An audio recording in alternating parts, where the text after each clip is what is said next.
Well, welcome back to Actionable Intelligence. I'm Eric Greitens. Now we're going to bring in a great guest, a good friend of mine. He's Juden. He's a career public servant, and he served in public safety for decades. When I was the governor of Missouri, Drew served as the director of the State Department of Public Safety. He did great work there to support our first responders and keep the people of Missouri safe through a number of different public safety emergencies. And I'm proud to say that when we worked together in Missouri, together we were able to defeat Antifa. We did it with a very straightforward approach. We protected every citizen's constitutional rights to freedom of speech. We protected their rights to freedom of assembly. And we were also clear that throwing a brick through a window is not free speech, and that anyone who assaulted a law enforcement officer was going to be arrested. Drew Juden is a firefighter, he's a police officer, he is a tactical and operational leader. Drew, it's great to see you. Thanks so much for joining us. Governor, it's great to see you as always. And let me also say congrats on the beard. It's looking strong. It's looking strong. I'm loving it. Drew, I want to start here. You've been in public safety your whole life. Your sons have followed your example. They followed you into the profession. When we were in office, we saw an upsurge in recruiting of police officers around the state. What are you hearing from your friends, not just police chiefs in the state of Missouri, but I know you work with people around the country. What are you hearing about the willingness of young people to join the professions of public safety, to become police officers today? It's getting very difficult to recruit young people to become into the profession of law enforcement. When we were in office, we had great support. You had great support. The president gave great support to law enforcement, and all of this talk of defunding law enforcement and not supporting the police, it's a difficult job in and of its own without having all the politics involved. Yeah, and talk a little bit, if you could, Drew, because a lot of times, for a lot of our viewers who are tremendous supporters of public safety, we get wonderful comments from people supporting police and firefighters all the time. But for our viewers who might not know a law enforcement family, if you could give them some insight into how we always talk about this is a family profession. If you have a member of the family who is in law enforcement, it really requires a commitment of the entire family. If you could just talk a little bit about how families are affected when they have a member who's serving as a police officer, as a firefighter. Well, it's, I can speak to it both from my perspective, having three sons that are now in the profession. Yeah. And I sort of got a feel for what it was like when I went to work and my wife worried about me. Mm-hmm. Now, when my sons go to work every day, I worry about them. Yes. I also have a son that was in the military and he was deployed to Afghanistan, and I worried about him when he was there. And, the shoe's sort of on the other foot, and it's, you worry about it. You worry about that phone call in the middle of the night that he's been hurt or injured or been involved in a shooting or whatever may have happened. And you just worry about them a lot. Yeah. And Drew, if you could, I want to turn a little bit to some of the current events right now. Obviously, everyone is preparing for the inauguration next Wednesday in Washington, D.C. You've been responsible for coordinating major public safety events, and I want to talk about some of those aspects. But if you could first give our viewers a sense for how intelligence works in domestic public safety, how fusion centers work, how the FBI might share information with local police departments, the state police might work together. Talk a little bit about how you help to bring people together to share that information and how the intelligence should flow if there are potential threats to public safety. Well, the biggest concern with this event and any national security event is to make sure the information is getting to the frontline officers who are out there. Many times this information gets siloed. You get an agency that feels like it's their responsibility to disseminate that information to who they want to. You hear the old analogy, well, it's on a need-to-know basis. Well, if they're there protecting the event, everybody needs to know and needs to have the same information, intelligence, briefings. There should be no surprises to anybody.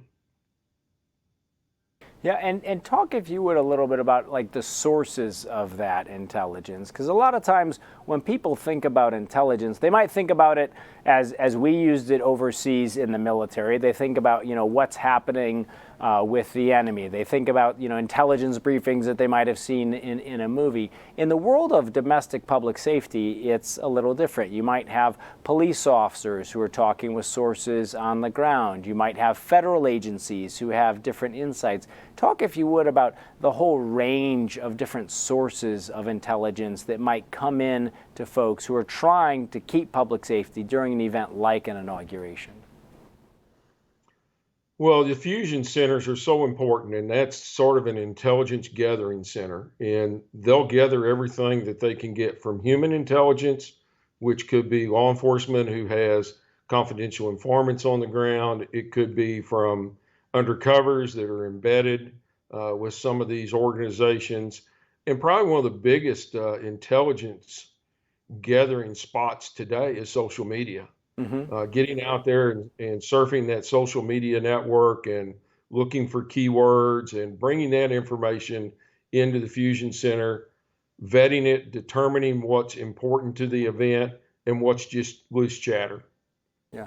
And Drew, you've led, you know, multiple agencies through major events, whether they were emergencies like ice storms or big, you know, public disruption on the streets. You've led in small towns, you've led an entire state. Talk with our viewers a little bit from the perspective of public safety leadership, how the folks who are in charge of protecting the Capitol and protecting citizens during the inauguration, what are the top 2 or 3 things that are on their mind as they're planning for an event like this?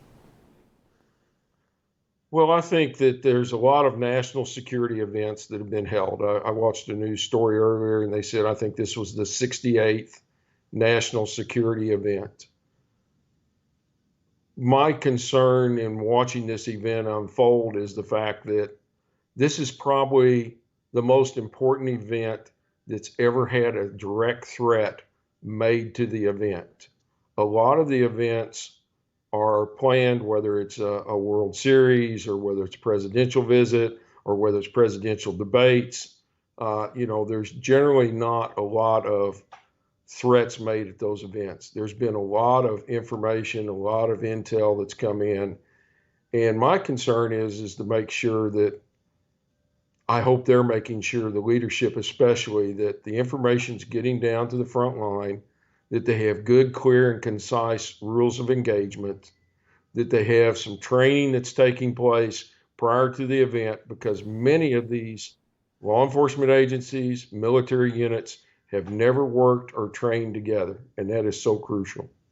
Yeah, and Drew, you know, one of the things that's happened recently as people reflect back on the events of January 6th, we talked about this on the show last night. One of the basic rules in the military was that you always knew that whatever the first report was that came off the battlefield, you knew that it was wrong.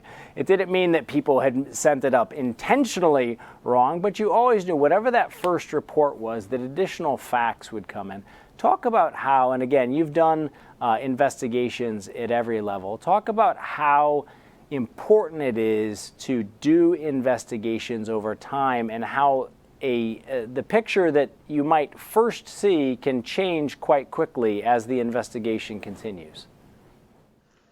Well, I think that's clear in a number of cases that we've seen recently. And, you know, as citizens of this country, we now have an insatiable desire for instant news, instant results, and instant action.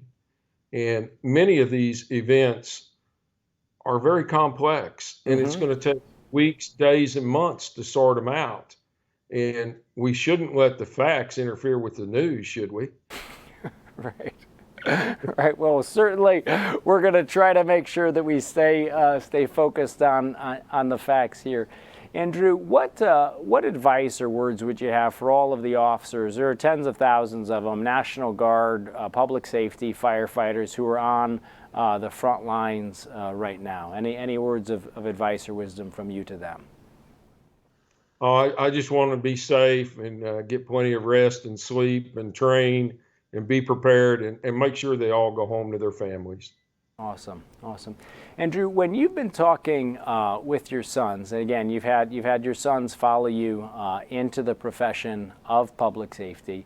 When you talk with them, and they're talking with a younger generation of men and women who've come into the profession of public safety, what do we need to do as a country to keep that generation engaged in public safety? We just need to wrap our arms around them and support them and let them know it is a calling. It's not about the money. It's not about the environment. You can't worry about the politics. Just go out there and work your way forward and do a great job. Awesome.